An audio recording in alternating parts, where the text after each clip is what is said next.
Hi guys, welcome back to another video. So today we're gonna react to True Full Horror Story animated.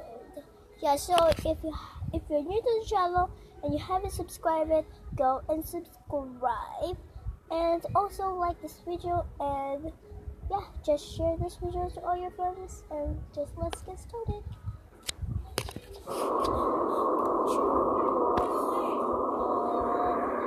It was the summer before 9th grade. Okay.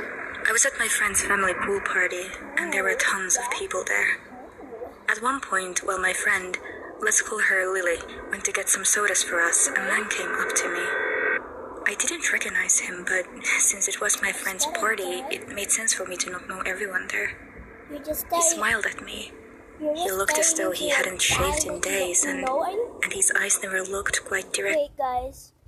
She just stared into a guy that she doesn't know. Just look at that reaction that she got. Just look at that. In days, and his eyes never looked quite directly at me. I stepped backwards, feeling uncomfortable. Oh my God. Hello, he said. Hi, I replied. What's your name? He asked. I suppose that a first name. If that was me, I'm not gonna tell my name at all. God. England hurt, seeing as we were surrounded by tons of people in my friend's backyard. I'm Carly, I said. What's yours? Rick, he replied smoothly. Are you having fun with Lily? Some of my discomfort eased. I'm her parents' friend, he continued, stepping closer to my face. His eyes weren't focused, and his breath smelled like alcohol, even though it was early in the day. I grew even more uncomfortable and stepped away, waving goodbye awkwardly. When I turned around, he was gone. I told Lily about this, and she mentioned it to her parents. Her parents said that they didn't know Rick, which kind of freaked me out. But they told me that it could have been one of their friends who brought him over. So I shrugged it off and assumed everything was fine. After the party ended, Lily and I were having a sleepover at her house. Her parents had gone over to visit her elder sister to take. Let's do it again. Parents had gone over to visit her elder sister to take some leftovers to her, since she had not been feeling well and couldn't attend the party. So we were home alone with her elder brother. Lily and I were playing a game in her bedroom when her dad called her. He asked her to please go and turn off the pool lights, since he had forgotten. Lily agreed, and we stepped outside into the backyard. I waited on the back porch, reading a text from another friend, while she went to turn off the lights. Just look at that face. On the back porch, reading a text from another friend, while she went to turn off the lights. Once she was finished, we stepped back inside, locking the door, and went back upstairs to continue playing our game. At one point, Lily asked me to make sure the curtains were closed properly, and when I did, I happened to look outside, and I noticed that all the pool lights were on again. Lily? I asked, getting a strange feeling. There was somebody. You turned off the pool lights, right? You didn't see. Yeah, I did, But there's someone she replied, coming to look. Now there was a figure swimming laps in the pool, even though we couldn't see his face. It's probably just Cody, Lily replied, speaking of her brother. Come on, let's go scare him. We walked down to the pool and slid open the back door. Waiting behind the bushes, we could see the top of his head bobbing in the water. We were going to jump out and scare him at any moment. But then I looked up at one of the windows of the house. The curtains were open. Suddenly, I saw the face of Cody illuminated as he turned on his bedroom lights. I grasped Lily's arm, and we both knew the person in the pool was not, in fact, Cody. We hadn't brought our phones with us in case we would get wet, and if we ran back around, there was a chance the stranger could see us before we got back to the house. We tried to wave to Cody, but he couldn't see us. Suddenly, splashing in the pool stopped. My heart dropped and I could hear each of my panicked heartbeats. A hand suddenly gripped my arm and flung me forward, and I screamed, and Lily did as well. Wait. Just Or look at dropped, and I that. could hear each of my panicked heartbeats. A hand suddenly gripped my arm and flung me forward. It's just like. Wait. Let's do this. Splashing in the pool stopped. My heart dropped, and I could hear each of my panicked heartbeats. A hand suddenly gripped. Just look at that thing. How can a hand pull you like that? Wait.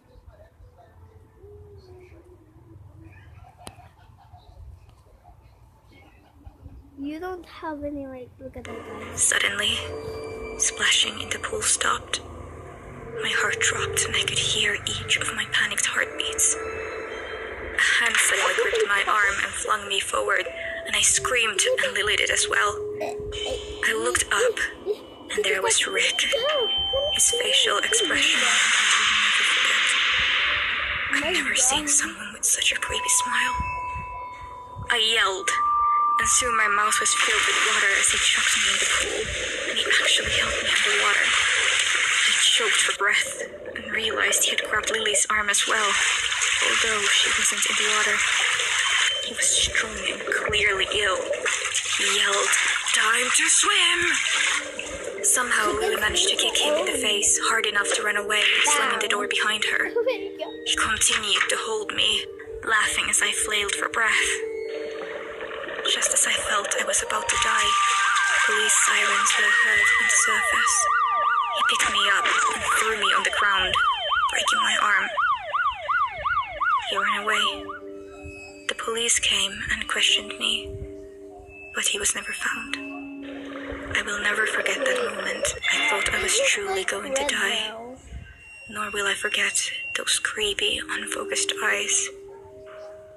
From then on, I've been terrified to be outside at night, especially in a pool.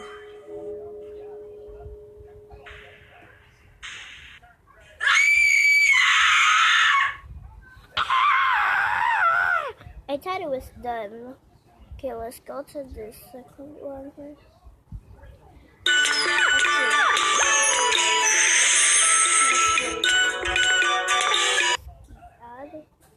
Okay. I met a terrible creep at a McDonald's restaurant. McDonald's. I was running errands with my husband one day when I was 6 months pregnant.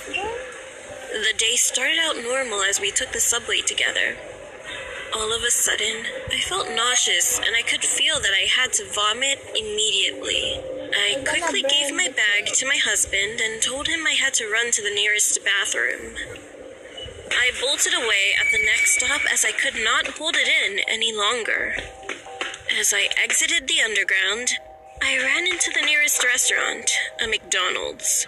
I hurried to the bathroom, where I passed a middle-aged man who was standing at the entrance of the bathroom. I paid no attention and pushed past him to get in. As I finally arrived to the bathroom, I immediately started puking. I never felt so sick my entire life. That's when the door handle of the bathroom started moving. I quickly pushed the door to keep it closed and yelled that it was busy, but the person on the other side pushed back. As that person managed to push harder, I saw the guy that was at the entrance. He had curly hair. I freaked out and slammed the door shut and started yelling for help. Look at the face. Just look at the face. Saw the guy that was at the entrance. He had curly hair. I freaked out and slammed the door shut and started yelling for help. Help! The man was insistent and kept trying to get in.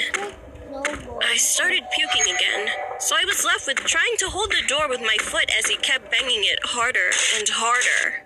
I continued yelling in the direction of the window of the stall as I heard people saying that there was a girl who needed help. Suddenly, the guy stopped banging the door and everything got quiet. I tried to calm myself down while still holding the door shut just in case.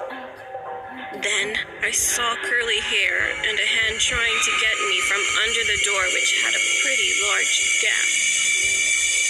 I started screaming again as I started kicking his face. At this point, I was desperate. I had no phone, no bag, and my husband was probably roaming the city looking for me. Then, I heard a man yell, and the creep suddenly getting away quickly. I kept the door shut when I heard a male voice telling me to come out and that it was okay. I reluctantly opened the door to find the manager of the McDonald's confused and shocked. I told him what happened and he called the police. With all the commotion, my husband finally found me. When the police arrived, I gave the police a description, but they never found the guy. Guys, I just really love that. Wait, let's do it again. I met a terrible creep at a McDonald's restaurant. I was sudden. I felt nauseous and I could. Okay, I think it's right. With all the commotion, my husband finally found me. When the police arrived, I gave the police a description, but they never found the guy. Okay guys, so if you like this video, please give us a big thumbs up and subscribe to my channel. And also share this video wherever you want to share it, your friends, your family, or wherever you want. So bye, peace guys.